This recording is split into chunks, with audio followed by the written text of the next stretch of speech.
Hi, I'm Amber Kylick with Critical Movement YYC, and I'm here to talk about our hip flexors. So if you've had back pain, there's a good chance at some point someone's told you that your hip flexors are tight or weak, or if you sit a lot, your hip flexors are tight and weak, and you've been given stretches to do to stretch them out. Stretching does make them feel better. There's no doubt about that. But has it really been a long-term solution? So I'm here to give you an exercise about strengthening your hip flexor, okay? And putting all these pieces together. Now, if you've watched a number of my videos, especially maybe the lumbar curve connection and that stability of having that, that's awesome. Okay, if you haven't watched that, do watch that video as well, because there's a part to be played with that in terms of our hip flexors and our lumbar spine.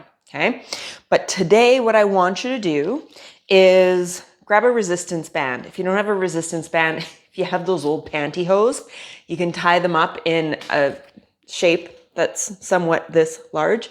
Okay, if you do have other resistance tubing, you can kind of play with it, figure out how you can get some resistance to pull against. Okay, and I want you to do this laying down, and I'll explain why in a second. Okay, you can do it standing up, but laying down is gonna bring an added element into it. Okay, so your hip flexors are the muscles that get your knee to lift. Okay, they cross the front here.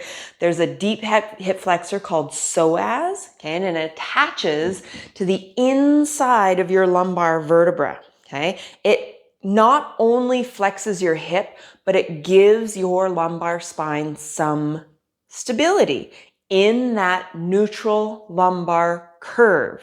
Okay, if your lumbar curve goes this way, and if you're in back pain, there's a good chance you're kind of standing this way to open that space up because it feels better, but your hip flexors, that deep psoas muscle, does help to draw that lumbar curve in, okay? And if you're deep, I'm just gonna call them hip flexors, okay, from here on out. If those muscles aren't active and working properly, they're not gonna be able to give you that stability, okay? That's one problem for back pain.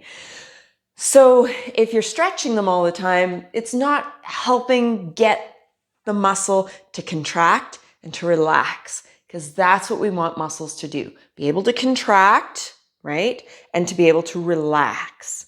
And if that's not happening and they're just constantly holding tension, it's likely going to cause pain.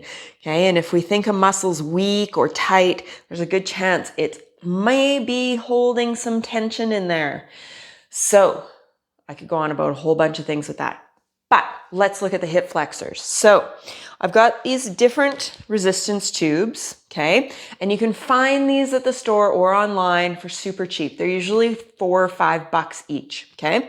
So what you're gonna do is take this and it goes around your feet, okay?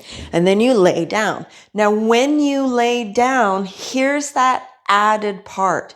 I want you to have that little arch in your lumbar spine, and you'll know it's there because when you stretch your legs out, you tend to have a little arch there, and it's in the lower lumbar. Okay, it's in that lower part of your back, not the rib cage lifting up this way. Okay, rib cage is soft, and by soft I mean it's just there. We're not holding it down like this.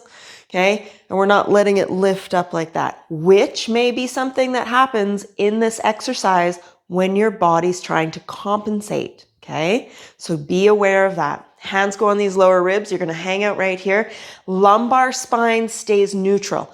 There also may be a compensation that happens when your lower back pushes down into the ground, which if you've been in a lot of fitness classes where they say press your lower back into the floor to stabilize and protect your back, it may be a habit. Check out the lumbar connection vertebra or the lumbar connection video.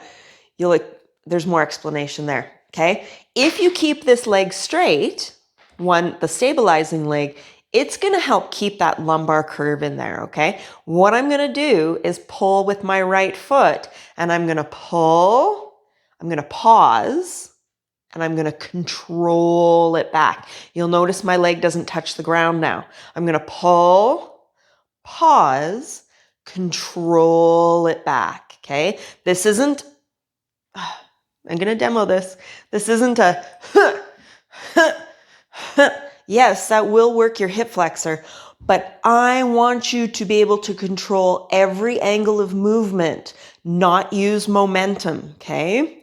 So you're going to pull, pause, control that leg back, all right? Using whatever resistance band you can find and doing this movement. Notice also my feet are active, okay? I'm not letting my bottom foot go kind of weird. And of course, I can't let my right foot go relaxed because then the resistance tube flips off. Okay, so you pull, pause, control it back. Same thing, other side, okay? Otherwise, you might be walking around in circles. Now, it's a controlled movement. Lumbar spine stays neutral, not arched, not anything, just neutral. Now, if your lumbar spine does tend to be flat, because I have worked with people whose lumbar spines don't want to have any curvature to them, it does take practice and it does help back pain. Okay, we can't just hold our lower backs in one position all the time. They are meant to move. And that's a whole other video I could talk about. Okay, so here's your hip flexor pull exercise.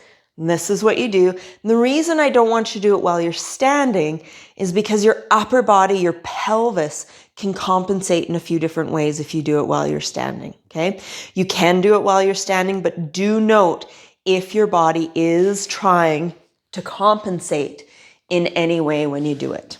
All right, so that is strengthening your hip flexor. It's also good for your knee joint, also good for your ankle, okay, because it's strengthening the front of your shin. All things that we do tend to ignore, okay? Super easy movement. Let me know how it goes, okay?